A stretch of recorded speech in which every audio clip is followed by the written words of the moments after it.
I'm very pleased that this saga is over.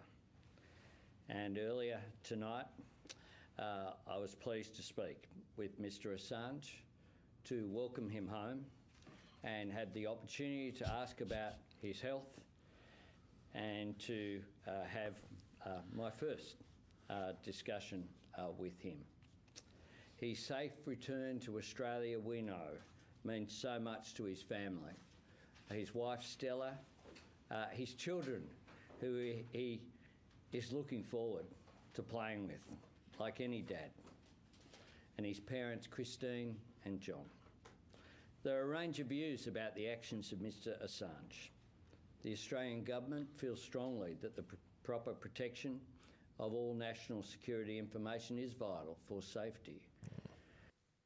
Both as Labor leader and as Prime Minister, there was nothing to be gained by the further incarceration of Mr. Assange, and we wanted him brought home.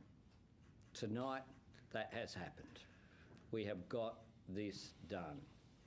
I also acknowledge the efforts of the Department of Foreign Affairs and Trade, my ministerial colleagues, Penny Wong, the Attorney General, and others.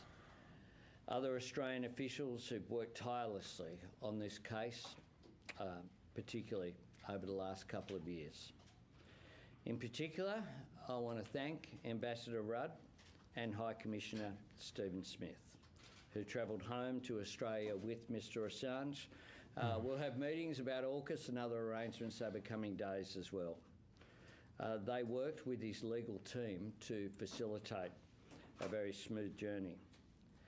This is the culmination of careful, patient and determined advocacy, work that I am very proud of. How many years was he patient? Another example of why mature, calibrated and consistent engagement with our partners is the best way to get results in Australia's national interest.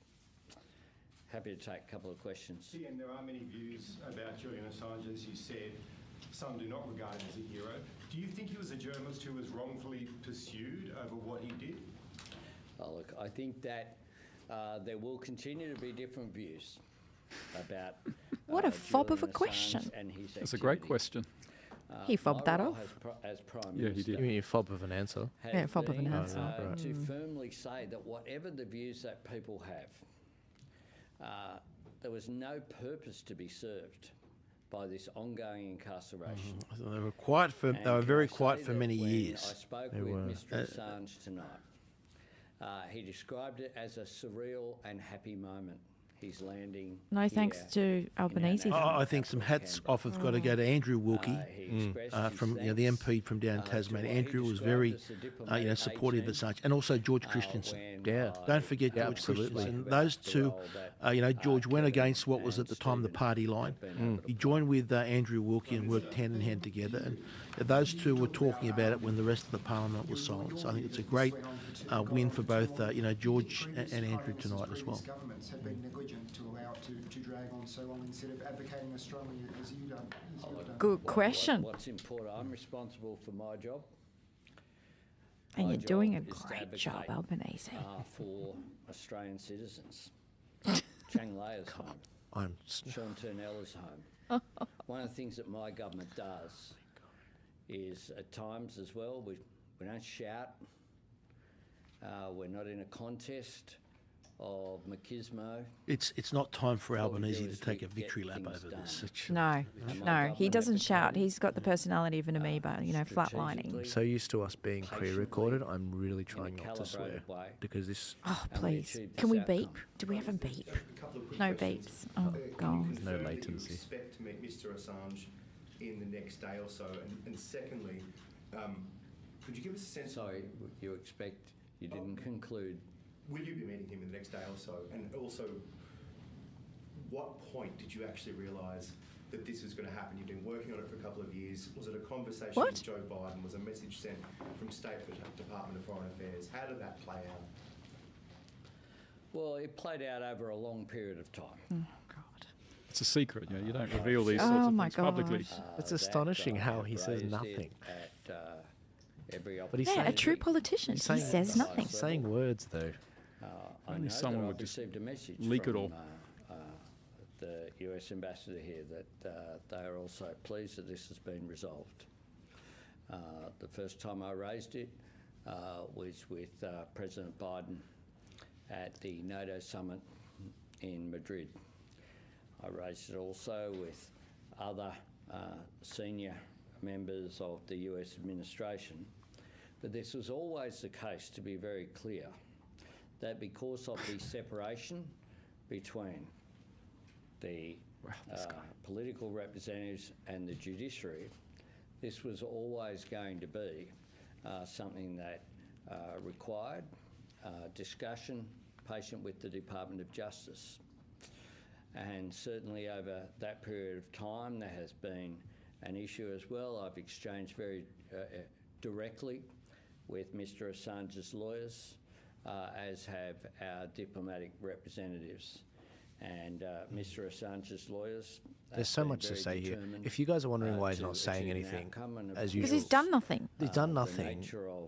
He's the personality of a mortician. He does. God, I so agree. He's trying to make political capital in a way, but he has to be really careful because the intelligence agencies in America do have a very good stronghold here with regards to how they control our foreign policy. So we had to be really patient, Joel. We had to be so patient that he was there for 12 years. That's how patient. He said nothing. If anything goes wrong with any of us overseas, we have zero help. We're stuffed. I don't trust this guy. Stuffed. And by the way, I don't trust ScoMo either. Wow. A resolution being achieved. Saying nothing. And the objective here was to conclude these matters. I hope Julian isn't being subjected to this. They've been concluded in he a would way that I would have whisked him off by now. Yeah, honestly, Craig's natural inclination here to give credit to the MPs that have fought hard on this is exactly what the Prime Minister should be saying. Yeah. He shouldn't be doing a victory lap. I mean, he has no right. He's done nothing. Dude's been in for 40 freaking years. This dude... That's right. There was no... look, Andrew Wilkie is, I disagree with a lot what Andrew says, and he's probably not really on the same side of politics as I am. But I'll give Andrew Wilkie full credit because he was the one that was pushing it in the Parliament. George Christensen, surprisingly at the time when Assange wasn't all that popular at the time, joined with them. They are the ones that actually pushed in the Parliament to get the support. Albanese and his mob sat there and did nothing. That's you're right. They're the people that should be getting some credit. But that's why you belong in Parliament, Craig, because you can actually disagree with a politician and still say that he did a good job.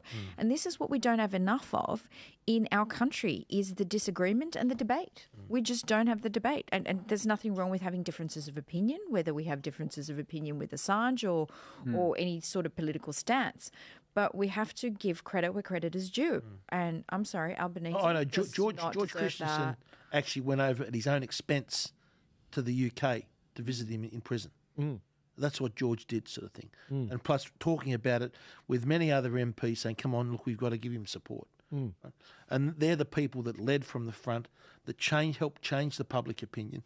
And it was the public opinion that turned this around, not anything great sort of trick that Albanese has done. I think it's... What did he do? I'm really confused. Does anyone actually know what Albanese did? I think it's a bit offensive that he was, as said, doing a bit of a victory lap around. He's just said, look, he's glad he's home. He should thank everyone that was involved and get off the stage. Yep. Yep. Literally.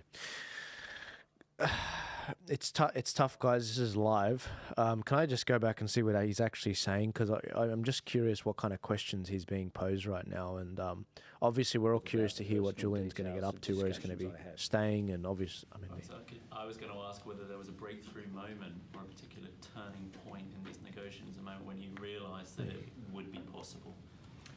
I think there will probably a number of steps along the way. Sorry. You said what we were all thinking, so, seriously, guys, come on, man. This required a range of decisions to be made by the Department of Justice in the United States, which of course is Rami, can you mute it for a second? It's almost like someone who's wandered into the wrong job interview, and they're asking him questions about things that he knows nothing about. Do you know what? As a dentist, all I want to do is do something with those teeth and change his S sound so he can actually speak properly, because nothing that's coming out of his mouth is actually making any sense right now. You know what it's like? It's like you've rocked up to a store, and you're like, okay, you guys sell cheeses, right? What cheeses have you got? This idiot's behind the counter. And he's like, oh, we have many cheeses. You know, we got, you may or may not like them. And it's like, okay, but which cheeses do you have? Do you have blue? I'm looking for blue cheese. Do you have this and that? Which we have? Well, there have been many cheeses that have been made over the years. It's like, bro, I'm gonna go to the store next door. But this is our Prime Minister. He should also be giving credit to the public that got behind and supported Assange. He should be giving credit to his father, who lobbied so hard over so many years. The thing is, he's released because of public perception and turning the public opinion around. You're asking him to be humane. That's why he has been released. And Albanese should be there giving credit to the Australian public that supported him, people that went to protest, people that rallied, people that put out the signs free Assange. That's who he should be there giving credit for, absolutely, rather than to try to sort of take the credit himself. And the other thing is, if you look at who the public movement that was pushing for Assange to be released over the last 4 years, it was the freedom movement. It was the anti-lockdown, anti-mandate movement.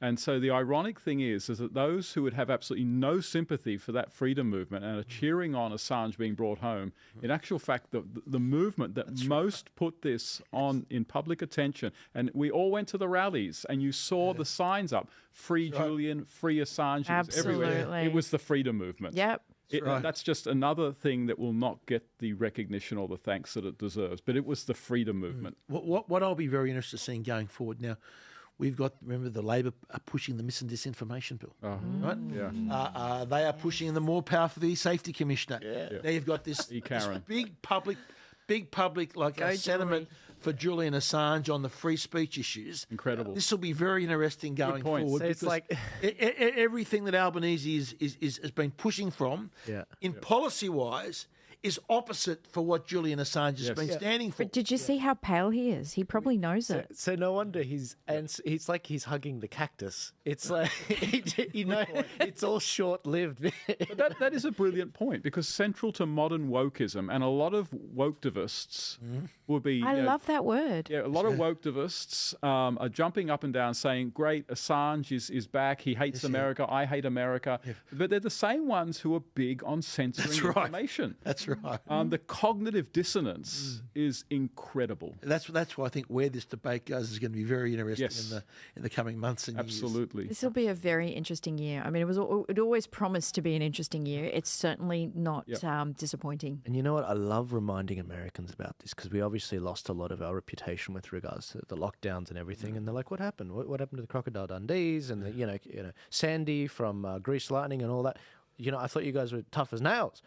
And it's like, okay, let me tell you about some Aussies you have heard of. Julian Assange, October Surprise 2016. What about Miranda Devine, the one that dropped the story of the Hunter Biden laptop story to the New York Post? Yeah. Like, that's what we can produce as well.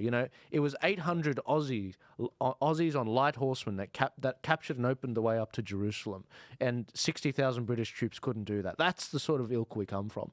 And that's why I get so annoyed when I see this idiot on TV, and that's what the world sees.